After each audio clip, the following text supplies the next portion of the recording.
Good afternoon. It's a Sunday car rant. This is the first time, I think, in 6 weeks when I haven't been traveling on a weekend. You believe that?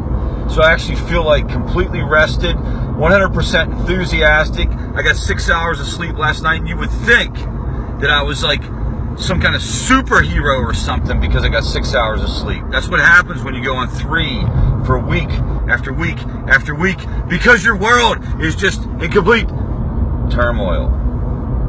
But all that is done, and I am back, and I am ready to commentate and or rant, however you would like to think of this. And so here's the thing that caught my attention this week, and it was actually last night, I think, or maybe it was the night before, and I read only one article about this. It was posted by Ryan Hampton, and it may have been posted other places. That's just where I saw it. And I stopped and I saw this and I said to myself, Self, that looks interesting. Why don't you click that and read it? Because it was about legislation around the opioid crisis and money that would be coming through. And allegedly or apparently, the Addiction Policy Forum, APF, had been specifically written into the legislation to receive, for their agency, to receive money.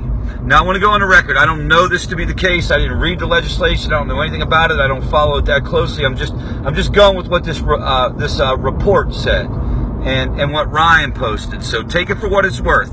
And apparently it was written in by one representative from Texas, and it was specifically for Addiction Policy Forum. And they stopped it. Interestingly enough, they stopped it because of the relationship with PHARMA, with that PHARMA organization that they think is, funneling money or moving money and stuff like that. And people have an issue with that. I get that. But that's not what my issue is. Believe it or not, that's not what my issue is. I think that conversation, that whole PHARMA conversation, has become much more nuanced, much more complex. I'm not here to bitch about that. I am not bitching about the PHARMA thing. There'll be a lot of people doing that. Maybe I'll weigh in on that at some other time, but that's not what this is about. Here's where this is for me. This is what this is about for Rich Jones in Greenville, South Carolina. What I'm frustrated with is an organization like the Addiction Policy Forum, or for that matter, any other national organization who gets declared as the authority on these issues, that really isn't providing the services for these issues. Okay, so doing good things. These organizations are doing good things. APF is doing good things. They're really good at political maneuvering, clearly. They're really good at political relationship and advocacy and things like that, and pushing bills through, and that's their job. They also, I don't know really what to make of this. They talk to people and they put together toolkits and send them out, and they have a call center that seems to be staffed. I'm not sure if it's staffed 24 hours, 7 days a week, but has some coaches. So there's a little bit of service there. And then they have a website or a hub center, which is one of, 10, 12, 15, 18 different national hub centers that you can go to. So that's what they got going on. And there's a bunch of these organizations, just that APF seems to be the only one that has legislation that's going to make sure that they get supported. And here's my issue with that. The money doesn't need to go to places like that, guys. Let's get real. Let's have real conversations. And if you work for a recovery community organization, or you run a recovery community organization, think critically and evaluate things and say it like it is. And who cares that you're going to get kicked out of the club? You won't get to sit at the lunch table at the next conference.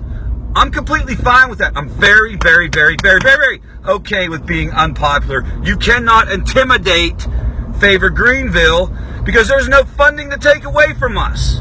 We are 100%, well, let me take that back, 95% funded substantially through individual philanthropy.